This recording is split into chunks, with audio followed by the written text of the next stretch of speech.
truth. And that required the cross. Love the cross. Help your neighbors understand the cross. Invite your neighbor during the Advent season to go out for lunch and just ask them for 15 minutes. You don't kind of wiggle around, oh, sure hope this turns to Jesus somehow. Just ask them, can I take 15 minutes and tell you the most important things in my life? Would you just let me do that? And then you take 15 minutes and tell me the most important things in your life. And then just explain the cross. It doesn't matter if they laugh, doesn't matter if they believe, doesn't matter. I mean, it matters if they believe, but that doesn't govern what you say. You just do it. You just explain these things. You take out a napkin and draw a little pit, draw a cross across the top. Just do it whatever way. You can't believe how many people have been saved off napkins. Napkin evangelism in restaurants is very fruitful.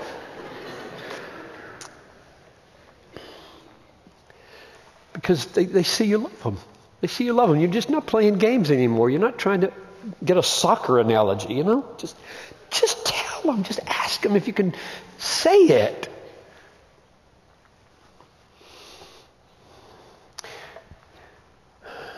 Be careful here, lest you say,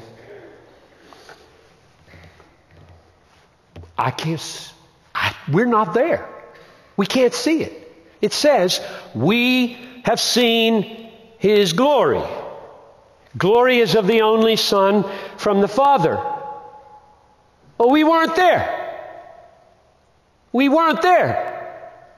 So we can't. They saw it, we don't. You religious types, you talk about the glory of the Son of God all you want. He's not here. You can't see Him. Blah, blah, blah. Religious mumbo jumbo. Verse 14 at the end. Just mumbo jumbo. You can't see Him. He's not here. And we weren't there and there were no videos. So what's this see talk? Just be careful you don't talk like that. Be patient with people who do. This glory here in verse 14 is not outward physical brightness or beauty. Jesus wasn't bright and beautiful physically. He was not glorious physically. He had no form or majesty that we should look at Him, and no beauty that we should desire Him. Jesus was homely, plain, would have been on no magazine cover except to mock Him. It's like most of us, just plain. So don't bring up this objection. We can't see His glory. There wasn't anything to see in His physical nature. If you'd seen Him, you would have yawned. On to the next teacher.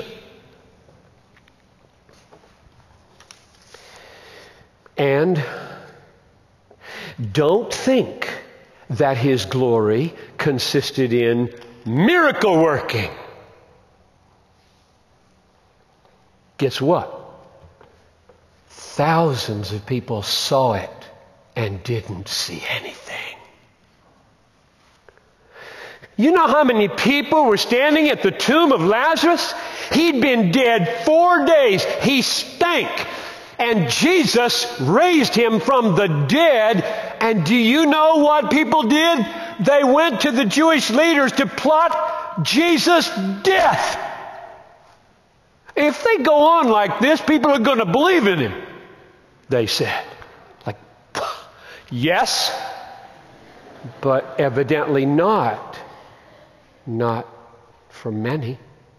So don't make the mistake of thinking that the glory consists in visible, physical miracles. Well, what is it then? If it's not his physical person and it's not merely his deeds, what is it? And the answer is, it is a spiritual, moral beauty that shines in and through his words and deeds, but is not synonymous with them. And you see this spiritual, moral beauty with the eyes of the heart, not the eyes of the head. And I get that phrase from Ephesians 1:17, the eyes of the heart. Jesus said, seeing you do not see. What does that mean? It means you have two sets of eyes. One here and one here. Lots of people see with these and they kill him. See the same thing the others see, but they have eyes to see, and they say, of course he's healing on the Sabbath, but you don't plot his death for that. You see glory in it. You see a spiritual glory in it. You see a majesty in it. You see a grace in it. You see truth in it. You see a self-authenticating, wonderful, glorious reality in it. And that's the way people get saved.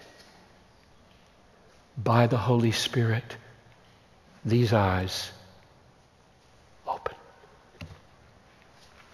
Listen to Paul's way of talking about this. This is 2 Corinthians 4:4. The God of this world has blinded the minds of unbelievers to keep them from seeing the light of the gospel of the glory of Christ, who is the image of God. The light of the gospel of the glory of Christ, who is, because he's God incarnate, the image of God. The devil is blinding people's eyes. Some of you are blinded.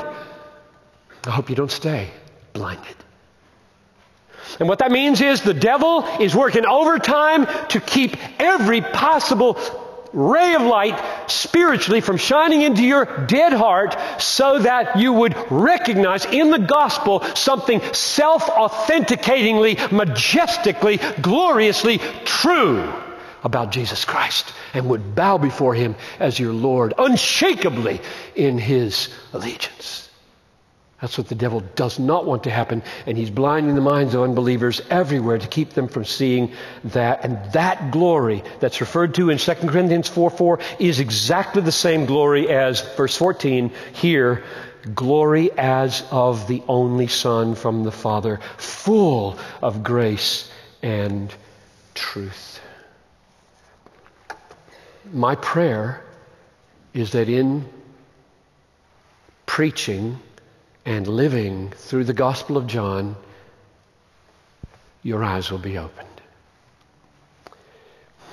Let me draw to a close by drawing your attention to the fact that verses 12 and 13 precede verse 14, and that's not an accident.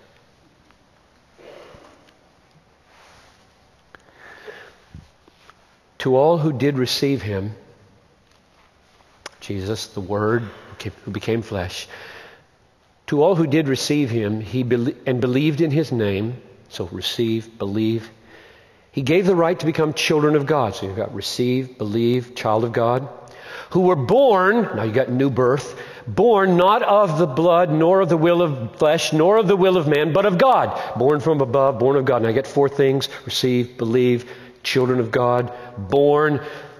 And the Word became flesh and dwelt among us, and we see. How do you see? You see only because you're born again. Until you're born again, you're dead. Dead eyes don't see glory. They see physical things. They can be scientifically so shrewd you could build a computer, put a man on the moon, figure out how to conquer a disease, but you just can't see spiritual reality. You can't see God for who he is, Christ for who he is, cross for who he is. It's all foolishness. So what has to happen? Let me draw things to a close by describing how it happens. Look at verse 4.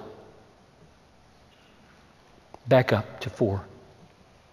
In him was life. This is the Word. This is Jesus. This is the Son. In him was life. That's what we need. When we're dead, we need life.